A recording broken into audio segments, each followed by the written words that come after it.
10 years had passed in Canaan.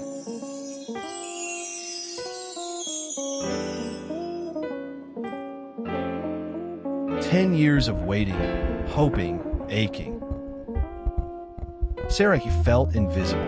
God had promised descendants, but her womb remained silent. So she decided, if the promise wouldn't come through her, it would come through another. Hagar obeyed. She was a servant, now made surrogate. When she conceived, her role shifted, and so did her heart. She looked down on Sarah, and Sarah, wounded and enraged, struck back with harsh treatment. Hagar fled into the wilderness, not just from cruelty, but from identity confusion.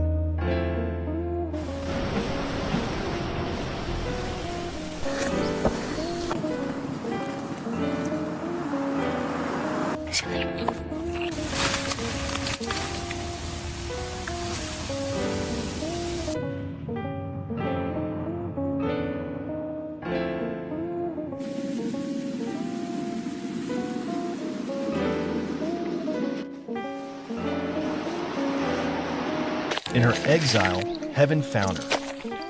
An angel of the Lord appeared beside a spring and called her by name.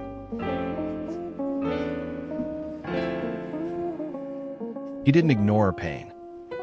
He saw it. He honored it. You will have a son. Name him Ishmael, for the Lord has heard of your misery. She called God El Roy, the God who sees me.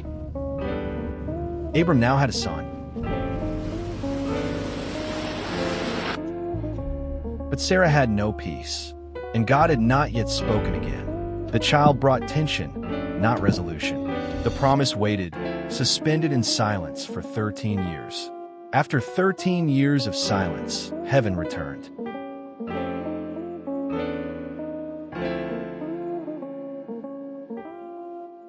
God spoke, not in rebuke, but in promise. You shall no longer be called Abram, but Abraham. And Sarai shall be Sarah, not forgotten, not discarded. The covenant wasn't through compromise, it was through calling. Moral lessons from Genesis 16 to 17. 1. God sees every story, even the unspoken ones. You are to name him Ishmael, for the Lord has heard your misery.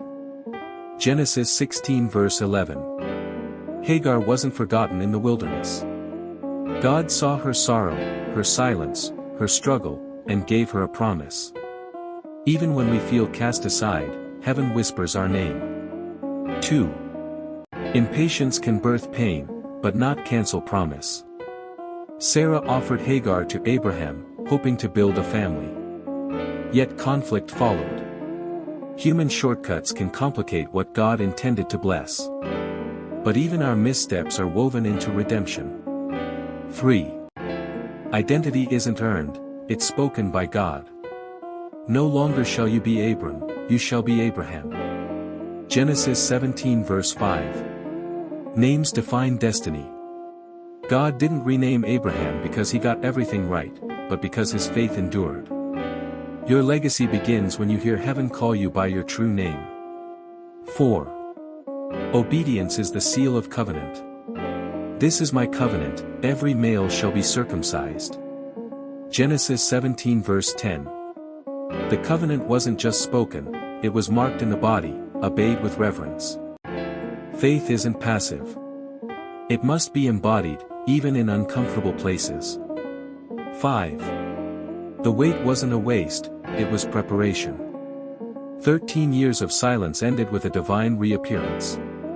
God didn't forget, he was preparing. When he returned, it wasn't to condemn, but to continue. Delayed doesn't mean denied. The promise unfolds when we're ready to carry its weight. Leave your response in the comments section. Don't forget to subscribe, share, like, and comment. Press the bell notification so you don't miss the next episode. God bless you.